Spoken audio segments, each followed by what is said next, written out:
अमित शाह देश के गृह मंत्री, भारतीय जनता पार्टी के निसंदेह नंबर 2 के नेता, जिनको चाणक्य कहा जाता है और क्या क्या कहा जाता है, आखिर उनको अपना ट्वीट डिलीट क्यों करना पड़ा? बाकी छोटे मोटे लोग ट्वीट डिलीट करते हैं, एडिट करते हैं, समझ में आता है, लेकिन अमित शाह देश के गृह मंत्री, उनको अपना ट्वीट डिलीट करना पड़ा। और वो भी ट्वीट जो था वो कोई साधारण ट्वीट नहीं था, घुसपैठियों पर ट्वीट था। दरअसल अमित शाह गए हुए थे दैनिक जागरण के एक कार्यक्रम में, तो उसके कार्यक्रम में भाषण देते हुए आजकल घुसपैठिया घुसपैठिया घुसपैठिया, आप जानते हैं रट लगी हुई है। बस बिहार में चुनाव है तो घुसपैठिया, मुसलमानों के लिए घुसपैठिया इस्तेमाल करो। झारखंड में चुनाव है तो घुसपैठिया इस्तेमाल करो। अब झारखंड में घुसपैठिए नहीं है, चुनाव खत्म हो गया, घुसपैठिए खत्म।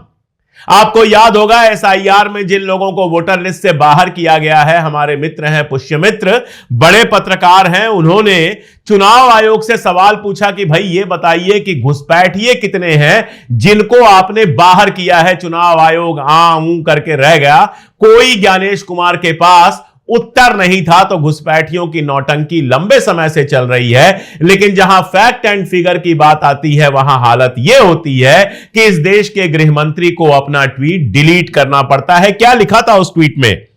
शाम को 6:37 पर यह ट्वीट हुआ था, 10 अक्टूबर 2025, यानी कि कल। तो कल शाम 6:30 बजे के आसपास हुए इस ट्वीट में उन्होंने बताया कि 1951 में हिंदू जो थे वो 84% थे, मुसलमान 9.8% थे।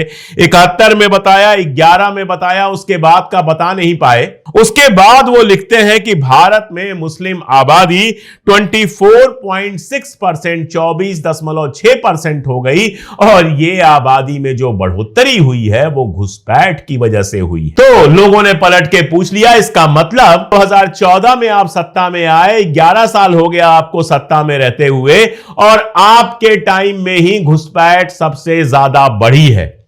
उसके पहले घुसपैठ बहुत कम थी, जब से मोदी सरकार आई तब से घुसपैठ ज्यादा बढ़ गई। इस ट्वीट का मतलब तो यही निकला।